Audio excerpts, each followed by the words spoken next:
Thanks for pushing play.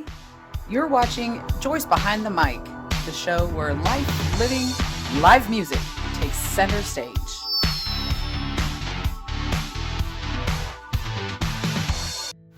What is up, everybody? Welcome to Life Amplified. I'm your host, Joyce Scala. Today we are here in the house with a superbly perfect person. I can't wait to tell you more about this person.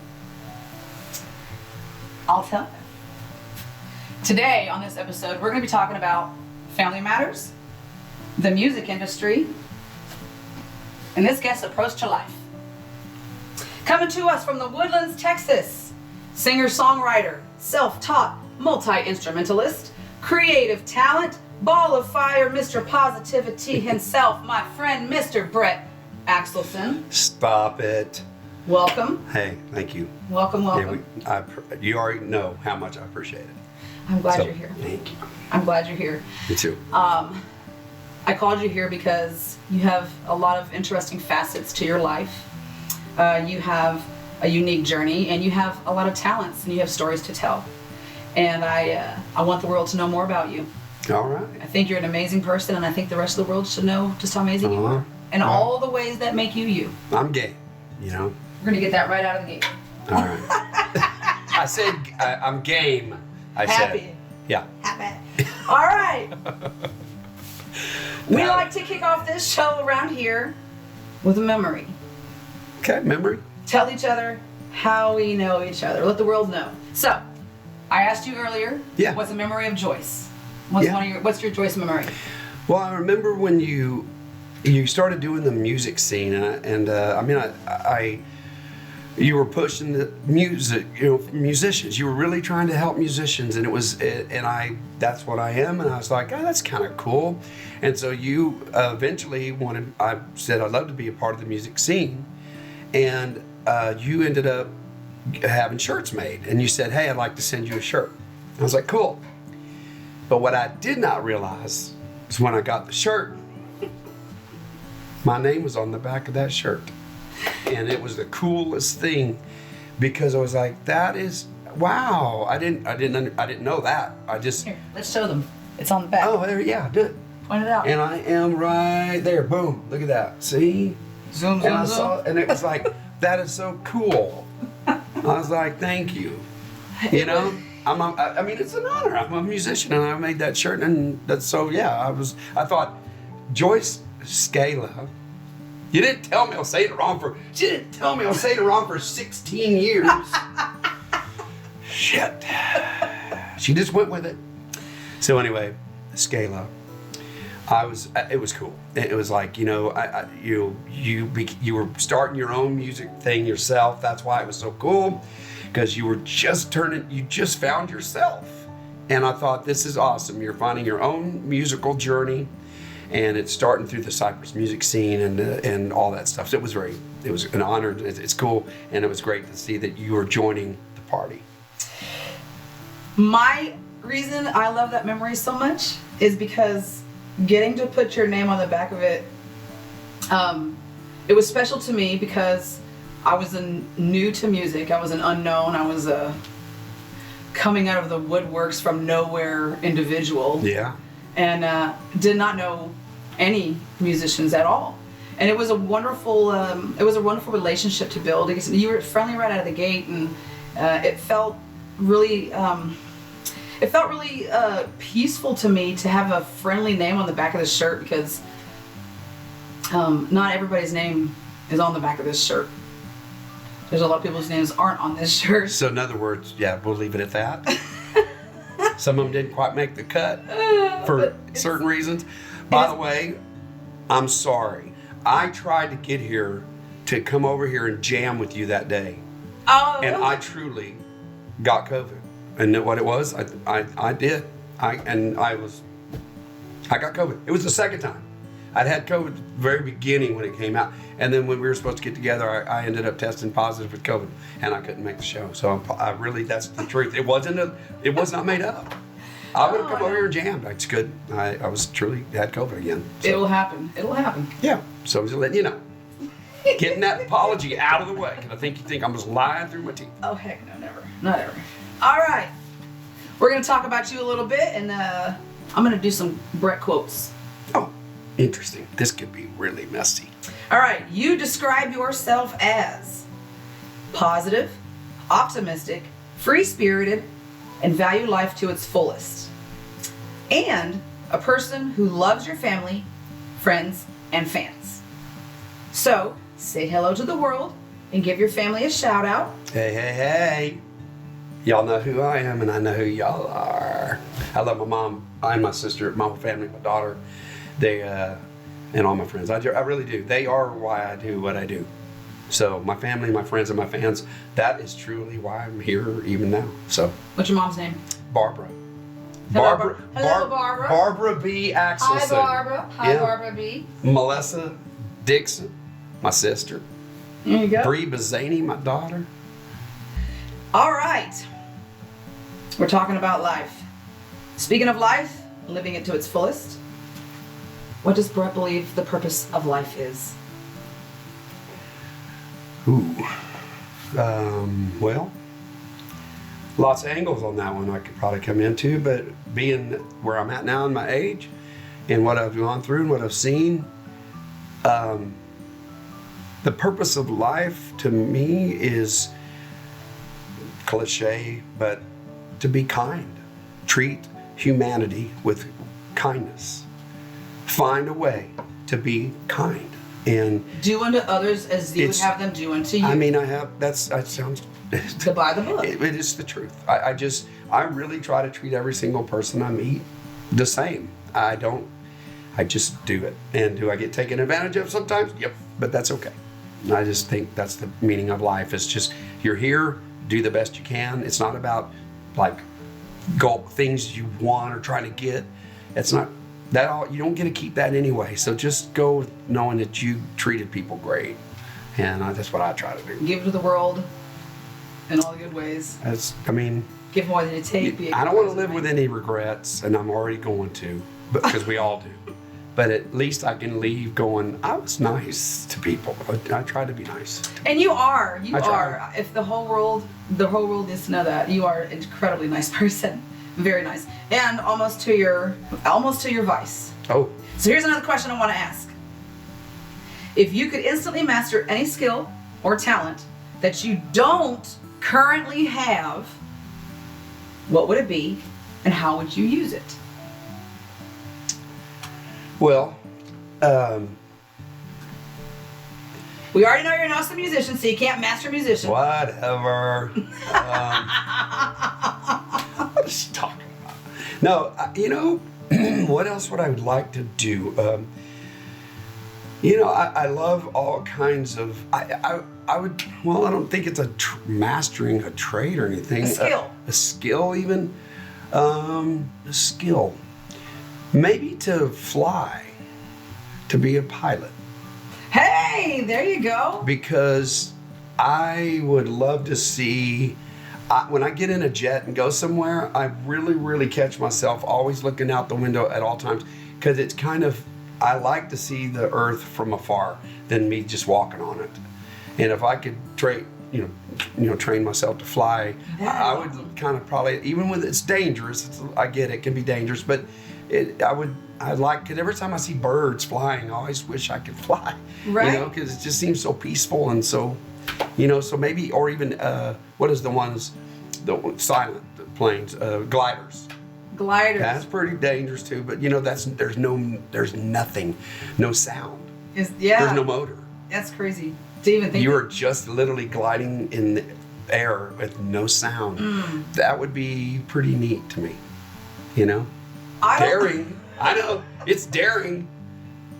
I will watch you safely from the ground. That's what I'll do. Crash and burn. Out there he goes. No, but hey, do the glider. The impact I'm sure will be different if it's a glider. Well, either way, I think it's quick. All right, what's the most spontaneous thing you've ever done? Most spontaneous thing I've ever done in my life. Good or bad? Both. Either one. Okay. Tell what you want. All right, fine. Good is I picked up a guitar. There's no one in my family that's are musicians. And I picked up a guitar one day and told myself I want to play it. And I taught myself how to play guitar and taught myself how to sing. That's the most spontaneous thing I've did that was wonderful. It turned out great. And it's, again, it brought me here. That's why I'm even here right now. Worst spontaneous thing I did, I bought a timeshare. You fell for it? I did. I got effed. You fell for it. I did. I was at where I knew you were going to ask. Where were you? Well, Astros baseball game. Hello. Hello. Have you ever been timeshare sold on vacation?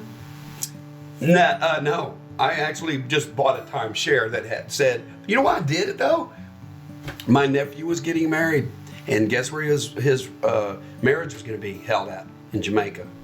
So I got the timeshare because there was a place in Jamaica, and I thought this will be perfect. We can save money. It makes perfect sense. Everybody, and it was all bullshit. So it turned out not to. I ended up getting sued by a company that I borrowed money from to buy the timeshare, and I didn't pay them back, and they sued me for $20,000. I had to settle for $6,000, and so yeah, it was wonderful. So such a good decision. How did the wedding in Jamaica go?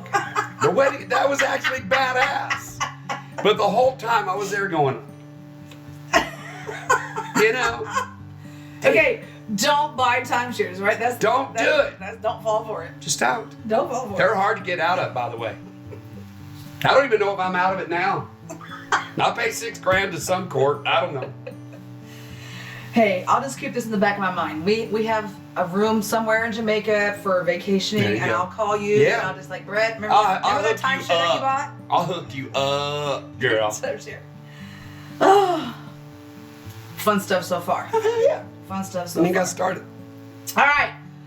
We're going to go into our deep dive segments. Deep dive. We're going to go into the round number 1, where we're going to talk a little more in depth about some things that are meaningful to you. All right. First subject we're going to be talking about is family matters. You're a man that places a lot of value on family.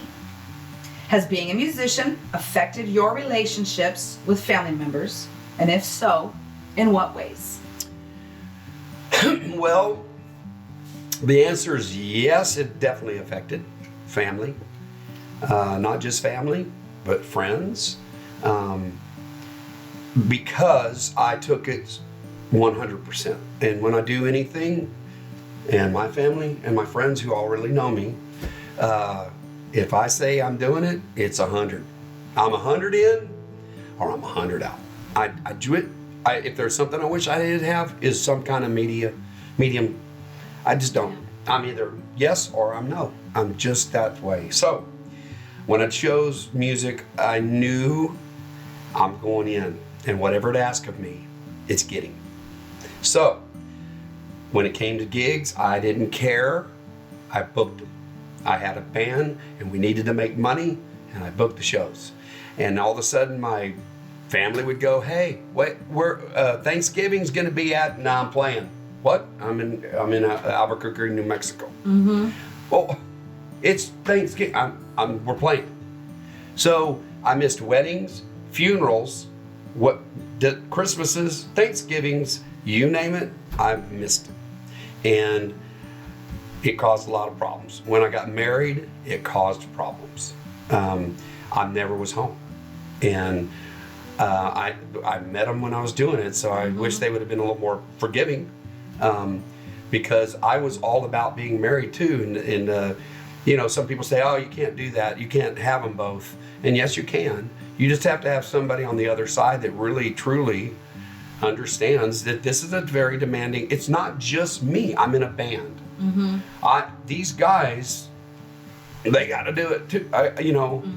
So it was rough, and my marriages, I say marriages like I've been married. No, I've only been married once. But my marriage failed, and I think that had a big part of it. Alcohol kicked in. I fell off the wagon. I had been sober for 15 straight years, and I fell off the wagon after I was married for a few years, 4 or 5 years, and not just because of the marriage, because it was a lot of personal stuff going on. My vocal cords were no good. I needed to have vocal surgery. My father was dying of cancer. And my marriage was falling, and I started drinking. And it was probably the worst decision I've ever made. Spontaneous. And I just did it one day. Just did it after 15 years of sobriety. And so that one hurt. But that being said, I've been sober for 10 years now this month. Matter of fact, this month is 10 years. Congratulations. Yeah. So it's, but I've chosen to stay single at this point because I'm still in music. And I know that it's hard on that other half, and I don't want to hurt anybody's feelings anymore. I feel like I don't mean to hurt their feelings. I don't mean to be away. Yeah. But I realize I have to be bigger. I have to be a bigger person and go, if you have to be by yourself, then be by yourself. Because it takes a seriously supportive. Oh my goodness. Everywhere. I don't think there's lots of girls out there. I'm Where sure they're all hearing this, and they're gonna all go, oh, I would do. Listen, girls, I'm telling you, it is not easy. Yeah. And I would never wish this on anybody on the other side of it. It's not easy. I play on Fridays, Saturdays all the time, and that's when they're off. So good luck on doing anything. It's hard to make friends in the music business too, for the same reason. Yeah, everything. You do it. You've seen it. So that's it. I mean, it affected my family. It affected my marriages, my relationships. It did.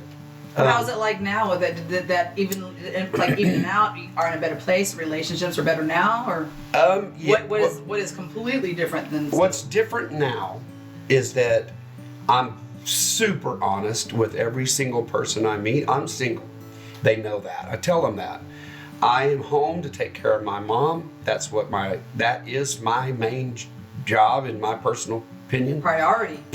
I love her to death. She's the best. She's still in great shape. Don't get me wrong. She kicks ass. She's a rock star. Tell the world how badass of a rock star she is. What was she doing today? Speaking of rocks, right. Speaking of rocks, my mom was she was outside in the backyard once again. Everyone of my friends and family know she was moving rocks again. She's out there picking rocks up, putting them in buckets, and moving them to another place in the yard because she's trying to clean up an area for my sister. And she had me ended up doing it, and eventually I looked at her and said, Mom, I have a podcast. Gotta go. And she said, okay, see you when you get home. I'll be out. Oh, no, you'll be out here. So that's what she does. But getting back to it, that's my main priority. And anyone I go out with, I tell them that. They all know. I'm like, look, I'm not here to try to get anything from you. I'm not here to get your money or your sex I'm just here to just enjoy another human being and the opposite sex and just enjoy to get away from music. So, that's what it's just, I'm real honest about it, Yeah, it's to have a place to unplug and be yourself and be you and do you things. And that's what I ask. I'm not asking for nothing. I'm not trying to hide anything or lie to anybody, or I put it right out there up front and then hope that they understand, and other than that, music. It's my mom first and music second, and then if I can get away and have some fun, I'll do that when I can, What's your idea of fun? I like fishing, 100%. And so if I can, or saltwater, freshwater, salt, but I will do fresh, or even a bathtub. Put some minnows in there. I'll give it a shot. Ice fishing. I don't care. Kitchen I'll try. sink. Yeah. Costco seafood department. Whatever. Yeah. And if I go out, I like to sit around and watch movies. I like to go walk in a park. I like to just, I don't Do you play more music in your off time too? Or are you like, I'm done with music, don't even talk to me about my guitar. I don't want to talk about singing or nothing. Okay. After a gig, I don't even want to hear it. Or no after party. I don't want to hear any music, nothing. My ears are done because I like my music kind of loud when I'm performing, so I have in-ears, so my ears are trash by the time my shows are over. It's like, oh, it is. Yeah, and it's like, my ex-wife would tell you that because she would always want to, she would go to the show with me. Flatline in my ears. And she'd be like, hey, let's listen. I'd be like, babe, okay, no. We're not fighting the tinnitus right now. Yeah, leave it alone. Turn it off. And she would, oh my goodness. I'm like, but she just didn't understand. It's like, oh, you don't know, it's ringing. But yeah, I as soon as the next day I'm right back at it. I grab my acoustic every single morning. I'll bring that up on maybe a question down in the line, but if we get to that kind of stuff. But yeah, fishing is really my getaway. I love to go fishing. Being on the water, it's not even fishing. I don't even keep my fish. I immediately release them. I'm not going to keep them. I learned I learned that I get seasick. I learned that the hard way. So fishing, and I didn't realize I was a person who got seasick. That deep sea though? Yes. That's different. It is totally different because in my mind I'm going. I've been on freaking boats all over the damn lakes, and I'm all over the shit in the water. Like I've been on water 1,000 million times, and we go to Cancun or something. My husband's gonna get pissed if I forget to where, but like we go, and he's like, "Oh, I hooked us up with a deep sea fishing excursion." I'm like, "Oh hell yeah!" You know, in my mind I'm thinking like Joe versus the volcano. You remember that movie? Of course. Where the hammerhead scene, and they're like, it's all awesome fun shit, right? Yeah. And so I'm like, "Oh yeah," I get psyched out. I'm like, "Oh, we can hammerhead it out." I'm gonna be like Meg Ryan and the whole bit. You're gonna be Tom Hanks, and we're gonna have that moment. Yeah. Oh shit, we didn't. This is a 4-hour round trip deep sea drive. Like we go out, I don't know how many miles in the middle of the ocean. And yeah. We barely, like I'm talking, like barely made it off of the shore. And you're already wanting to vomit. I was already over the rail. Oh, you're already doing it. I was already doing it. I was already it was so bad. Non-stop. I mean, until my like eyeballs were like blur, and Kyle was like, "Keep drinking water so you can keep throwing up because you're running out of shit to throw up." Well, it's amazing the difference of 1,000 miles of a Gulf of Mexico or 10 miles of the Bay of Galveston. So weird. The waves are just bigger. I remember the guy goes, "Just look at the horizon line. Look at the horizon line." So as soon as I felt the boat like, I'm like, I stood about on my thing. And I'm like, "Where's it? Where is it?" I didn't even take that Dramamine because I was a bunch of other people. They ended up making everybody fall asleep. So I was like, "Oh, I don't want to take no seasick medicine. I don't want to fall asleep." But I ended up throwing up the entire time. It was awesome. It's terrible. So I have a great respect for a fisherman. Yeah, I have a great respect. I am bay fisherman though. I'm the inshore guy. I don't like outshore. Okay, and so you know why? Then we can hang out. Because I can't do out there because I'm claustrophobic. Everybody, I'll tell you, I am. Fun fact. And so as soon as I got far enough out where I couldn't see the land, I started tripping. Yeah, right? I didn't get seasick. I started getting tripping. Like tripping. Like tripping. And I started to realize, why is this happening? And as the years went on, I started having other moments of claustrophobia, and I really truly have it straight up, and it sucks. I hate it. Do you ride in elevators? I can do that. It's weird stuff. It's like, you know what's funny? It's like anytime when I start to feel constrained or feel out of control. Mm-hmm. So I was out of control. I knew I can't swim to the shore. I can't even see a shore. I know I can't swim that far. I started freaking. When I went to the damn caverns in wherever they're at, Oklahoma or I don't know where they're at, the caverns. Missouri or Texas. They have some in Texas too. But when you get down in those taverns, they sometimes have these real low ceiling and skinny. Like crawl space. I almost get sneezed. Sorry, that's live. They're like 8-10 feet long little alley, of a cavern. And and there's people that are touring to see all that. So I got caught in the middle of the thing and they stopped. And now I'm in the middle of this thing where my head is touching the ceiling and the walls are touching my shoulders. That sounds way worse than an MRI. And they stopped. MRI. Another one. He said, "Hey, hit the red button as soon as you feel weird." As soon as my head went in, I was already hitting that motherfucker. God, get me out! My daughter's like, "Dad, you hadn't gone in yet." Oh, okay. No, I'm not kidding. No, I was already in there, but I was tripping. So I couldn't even do it. So they sent me home. Said next time you come in, they gave me 2 Valium. And I took 2 Valium. Oh my! By the time I got in there, I couldn't even fill out my paperwork. I was so high, and my daughter's laughing her ass off. I was like, "Oh my gosh, Dad, you are so high right now." And so I got in there. I went in, and I passed out immediately. So yeah, claustrophobic. Go ahead. My bad. No, you're good, dude. You are good. All right. Next question about family matters. When it comes to music, what role if any, does music play in your family life outside of your career? Do you guys make music together or share musical moments in private? We share them both, live and private. My family loves my mom for sure, and my sis, but they love to come watch me play live. Still, my mom will still come to the shows at 91 years old, and she will critique and listen to every single thing. And when I get home, she tells me what she liked and what was where I messed up. You forgot the lyrics on this one. You know. Love you, Mom. Oh yeah, she's still she still get critiques every show. A mom and then the thing we do where we have so much fun is when we do things at the house, like a barbecue, or it's one of those family outdoor things. Yeah, the best thing. We play all the music we grew up on through the surround sound system outside of the house, under the patio. Oh, nice. And blast it, just turn it up loud and just jam with all the songs we grew up that makes me do what I do. What made me a songwriter. And now I'm actually covering a lot of those songs again. I went back to doing cover music, and now I'm covering these songs that I grew up with that I've never got to really play. And now I'm getting to play them, and it's fun. I'm having a blast. Does your mom have a request that she likes? Does she always have a personal request? What's her go-to personal request? Hello. Yeah, definitely. What's Mom's personal request to go to? Her favorite is a song. I'm going to play it tonight. Okay. I'm playing it tonight. All right. It's Lament.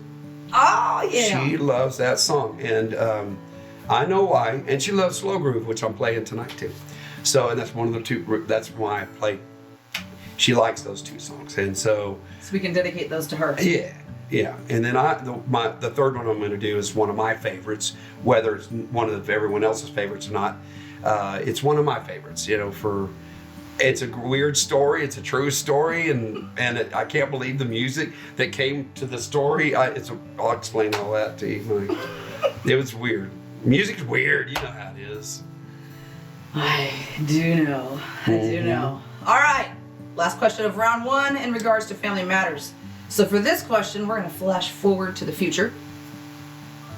What values or lessons about family life do you hope to pass on to the next generation, particularly in a career as unconventional as music? I want, and mainly for my daughter, I'm always trying to make her,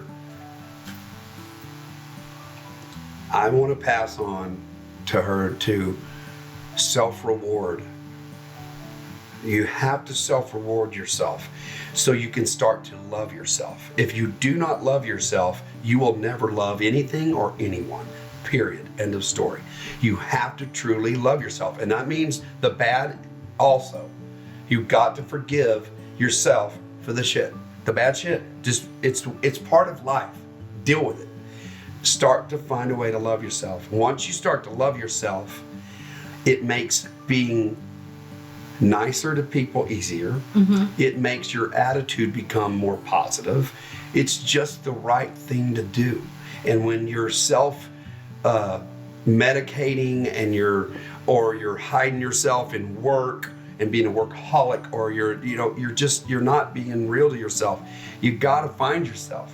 You have to find why am I here? And once you find out why you're here, love that person. I hated me. I hated myself when I was young because I was a mess. I was partying my ass off. I was drinking alcohol. I was just being... There was some hurt in your past, though. So yeah. So there was the self-medicating was a key component in that for you and your story, because there was hurt. And like with music, obviously, was a medication. And I was so thankful it came into my life, because I lost someone young in my life. I lost my brother when I was 13. He was 15, and my sister was 17. And I was at that age where my parents were devastated, and they couldn't really talk to us, or they were devastated. So they couldn't even function themselves. So at 13, I was so scared. Thought, am I gonna die? My brother died on a football field, just like that. So, it was weird and it was scary. And so music, when I found music, it was my way to actually get my feelings out, what I was holding in, and it started to come out through my music, and I didn't even realize what was happening. It was just happening. Mm-hmm. And so I just kept following it. But unfortunately, at the same time, I started following other medication, and it was the wrong kind. And so I got to where I was letting my father down, my mom down even. I was just making poor decisions. I just didn't. I'll be honest with you. When my dad's great. My dad was once I got to know my father for real, he's so golden badass. It's ridiculous.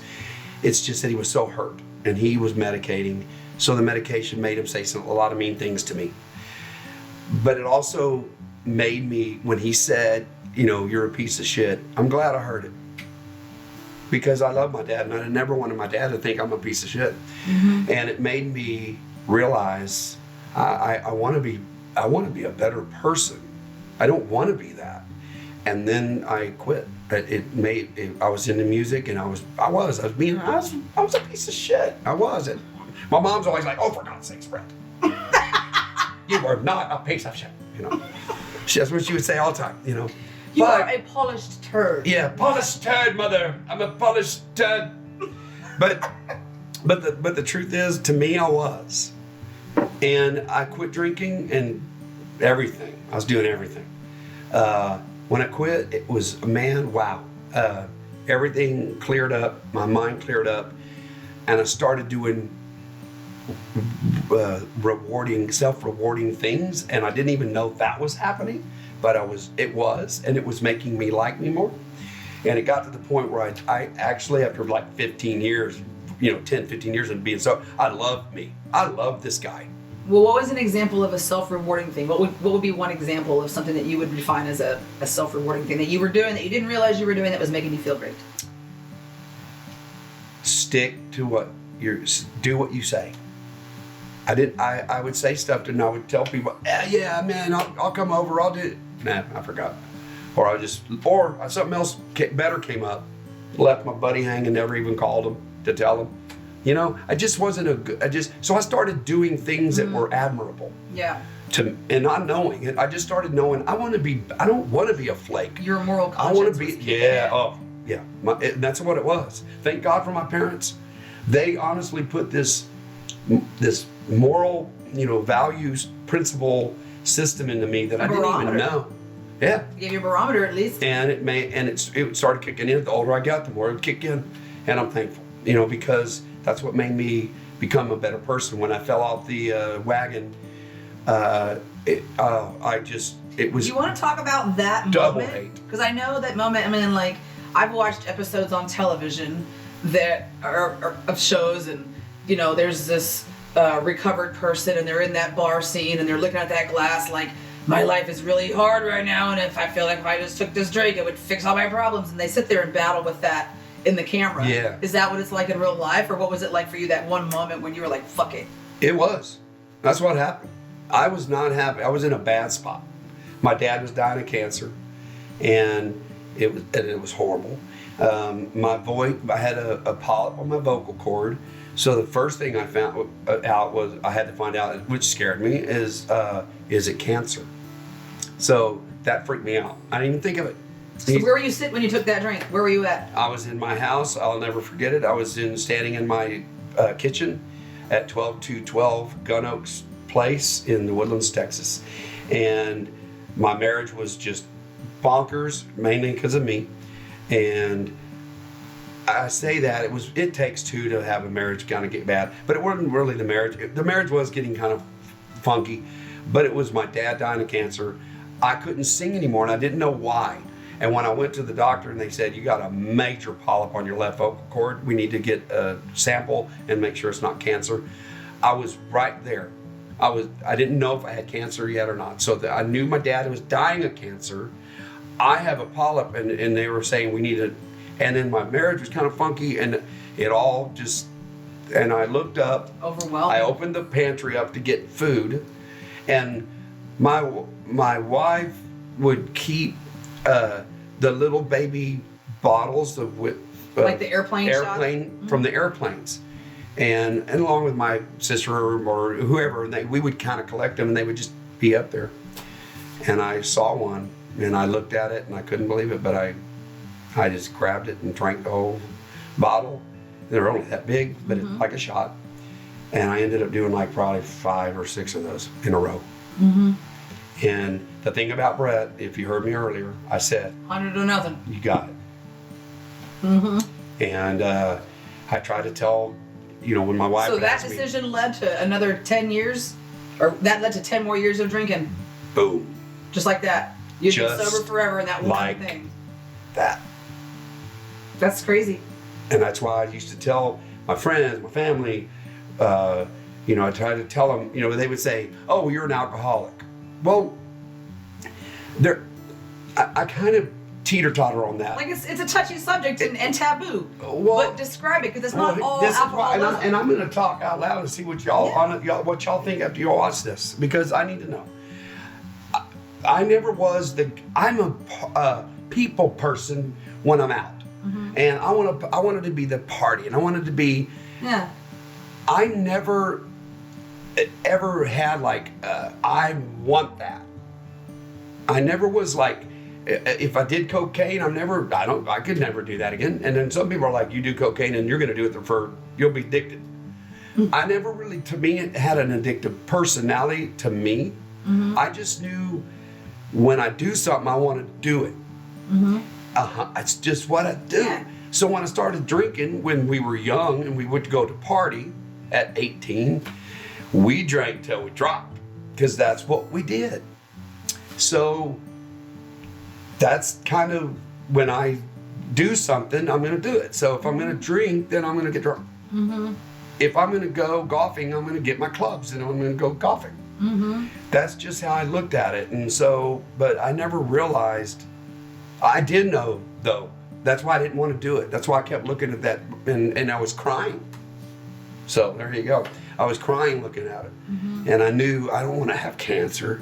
I don't want my dad to die. And so, I was like, man, this is tough. And I did it. I drank it. And I knew right then, I told my wife, she used to always say, why can't you just have a couple drinks and then stop? And I would look at her and tell her right in her eyes, I said, I can't. And she didn't understand that, because she could. And there are lots of people that can. I have many friends that can drink 5 drinks and go, I'm done.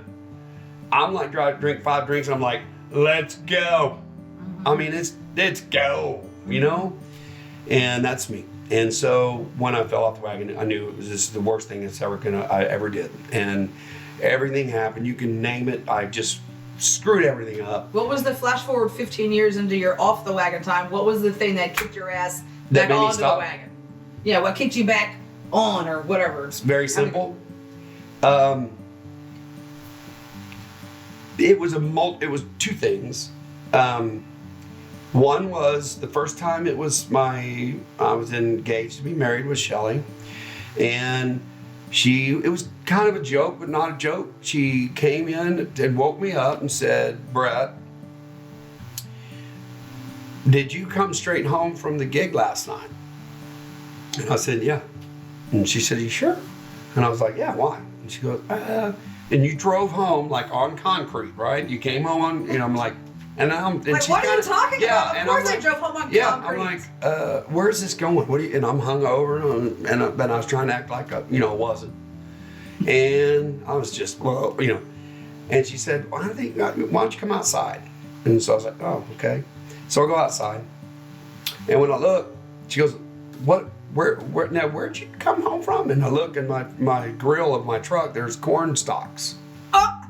Oh shit! Cornstalks. Cornstalks. All right, you were plowing through somebody's field. So I called one of my friends. Actually ended up texting me. Did you make it home all right? Well, I was partying in El Campo, Texas. I was partying with some of my friends that came up from Corpus Christi. I got in a little bit of a fight with one of my best friends, Mark James, and because he knew I was he knew I was being Brett. And he was scared for me, and he was trying to get my keys from me, and I kept telling him, give me my keys, or I'm going to, I don't care if you can beat my ass or not, I'll fight you. I was just that's how bad it was. And he would have killed me, because he's huge. And but it didn't matter. He gave me my keys, I drove, and what happened was I passed out. and I woke up in my truck still running in a cornfield. I didn't remember that when I woke up. Yeah. Got that blackout phase. Blacked out. Didn't know that. And so somehow I got home. I don't even know when I left. And then there's brownouts too, which is you think you don't remember until you get the memory jog, and then you're like, oh, that's a brownout where it ends up coming back. So it's a brownout because I do kind of remember parking my truck on a caliche road. So I do remember backing my truck into this caliche road by these oil tanks. Well, I knew I was enough coherent to realize if a cop drives by, I'm in trouble. There's a truck out in the field. If I back my truck, we gotta paint the visual here. Yeah, so if I put my truck and buy that, they'll think I'm an oil field worker because I worked in the oil field. And I thought I'll just park it right by these oil tanks, and they'll think it's an oil field guy, and they won't come out there. And they didn't, so it worked. So a brownout, yeah, I did have some coherency going on. It was a mess, but that's not really what made it kick in. What kicked in was after I thought about, I don't remember going off the road. And I could have honestly killed myself or some innocent anybody. And it got to me.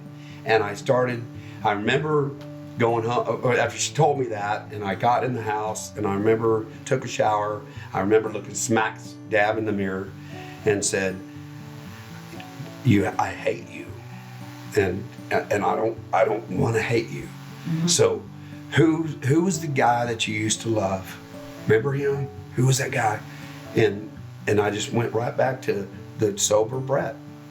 And I said, it was an immediate flip immediately switch. I said, it was no weaning process. No, it was like, go find him. That's all it was. Go find him. Wow. Go do it. And it was like, that was what made me make the decision. Then I had one. I had one more slip up. I was in Austin, Texas, and I was supposed to be home for something that next day, and I ended up. I got too drunk and I stayed at the hotel and missed what I was supposed to do with my family, and so it's like just let them down. I was way too old for that, and I let my family down. It was like, you're just a better person than this, Well, yeah, for trying to it's for having self-medicating qualities. The adverse effects are not worth the medication, right? Yeah. It's not worth it. It's just not. I think what's more important is to find a healthier outlet, a healthier to love you. Yeah. I'm telling you, you have to love yourself. If you don't love yourself, you mess up so many things. It could be how you raise your daughter. It could be you just gotta love yourself, be a good guy. You're gonna make mistakes, own it, know it, have a good attitude, and that's what you gotta do. And you still go and look for, you still need, fishing. Yeah. You gotta still have outlets. That's why I like cross-dressing on Sunday. I'll get through that. I hope that stops. You brought your costume, we'll put it on. It's been wonderful. I've had so much fun. But no, I'm kidding, guys. But yeah, so that, you know what I mean? Yeah. That's what made me, boom, flip the switch. Thank you for sharing that story. Oh, you're welcome. It's very empowering for people to hear other people's journeys in that. I hope people just understand that it's okay to make mistakes. It's okay to be you. And if you fall off wagons, there's support. There's people that can help and get you back, and have people that you can go to, I'm sure. And yes, I went to me. I just used me. I got a strong willpower. So that's, some people don't, and I understand that. I do. I am fortunate to have a strong willpower. So like I told you, I'm 100 in, 100 out. So whenever I make that decision, it's willpower, man. Done. I ain't doing it. So yeah, you got to find that willpower. And also you got to listen to your heart. Your mind always says, I need. What's your heart say? I want. Yeah. So when you put them together, I used to always just tell people, if you can just connect your I need and your want, I want, bring them together, you can do anything. You can do it. You can make it happen. All right. All good words, all good stories. It's time for a game. What? A game. For real? For real. All right. This is our time to have some fun, decompress, and unload a little bit of silliness. Do I have to do something? Oh. All right. We're going to be playing a game. This game is taking some cues. I'm going to tell you how we play it. The name of this game is coming from a familiar, I'm taking some hints from one we might have played before. It's called Would You Rather. All right? So I'm going to ask you, would you rather? And you tell me, would you rather? Oh. All right. Would you rather never be hungry, or would you rather never be tired? Would you rather never be hungry or never be tired? Never be tired. Never be tired. All right. Would you rather win the lottery, or a genie grants you 3 wishes, but those wishes cannot involve money? That one. All right. Without a doubt. Okay. Would you rather live in a luxury resort on a private island, or put everyone you don't like on an island they can't leave? All right. I'm gonna, y'all. I'm ADHD. So hang on. I'm gonna back up just a second on the last question. I didn't actually answer her which one. I just said that one. The one is the genie with the wishes for sure. Okay. So I want to make sure y'all know that's the one I picked. Genie with the wishes. Yeah, way more than the lottery. All right, go. All right. This one now. You live in a would you rather live in a luxury resort on a private island, or put everyone you don't like on an island they can't leave from? You want to be the one locked up in a luxury island away from all the people, or do you want to put everybody you don't like on an island and leave them there? Well, my personality is not that mean. I'm not a mean person, so I can't. That's mean. That's mean to sit there and take people that you don't like. And I like to try to like everybody because I don't know their story. I don't walk in their shoes. I don't know why they're mean or why What if you built them a beautiful island and left them on a beautiful island? Would that be? I'm just being an advocate here for devil. Okay, no, I don't know. I don't want to be on a. I don't want to be on a beautiful island. I don't. I'd rather live on this earth and deal with what we got. I mean, because No running away. no, I just rather be right here and deal with what we got. All right. Question number 4 out of 5. Would you rather be celebrated for an achievement that you did not make, or watch another person take credit for something you did? Ooh, what a good question. Damn. Might even have to make her repeat it. But, all right, hang on. Let's see. So, would I rather celebrate something that I did? Be celebrated for an achievement that you didn't make, Oh, that I didn't make. or watch another person take credit for something you did? Which would you rather? It's to definitely watch somebody take credit for something I did. Yeah. All right. Yeah.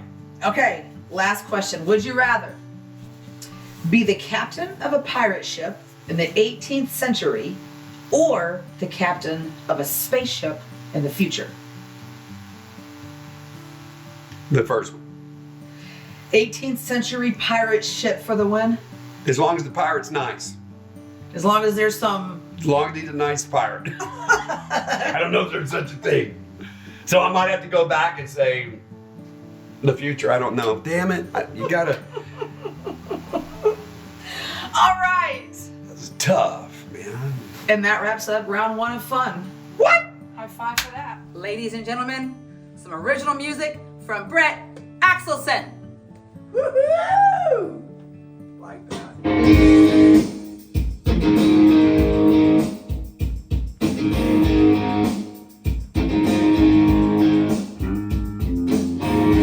Look around the room and find your lady love, like 2 spoons in a drawer, or 1 hand in a glove.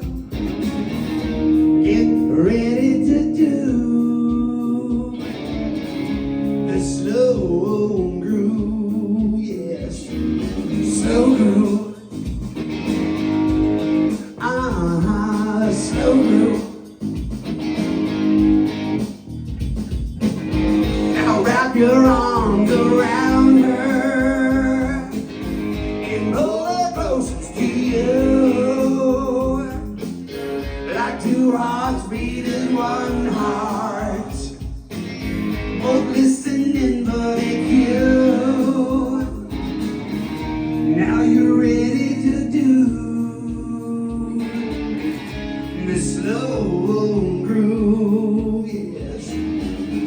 groove. Slow groove. I wanna do the slow groove. Come on, do the slow groove.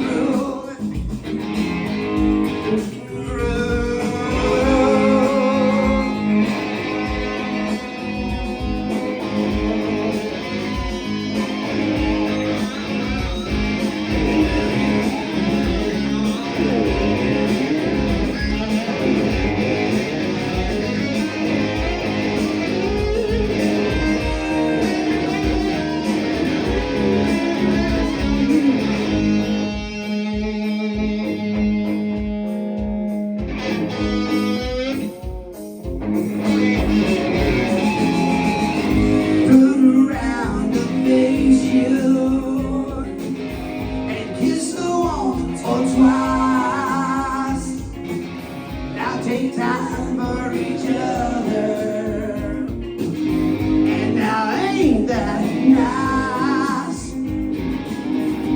Now you make your move. Why you doing it slow? Come on and do the slow groove. I wanna do the slow groove.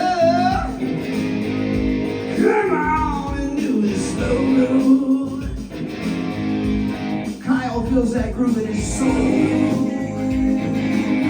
I wanna do the slow. Somebody do the slow.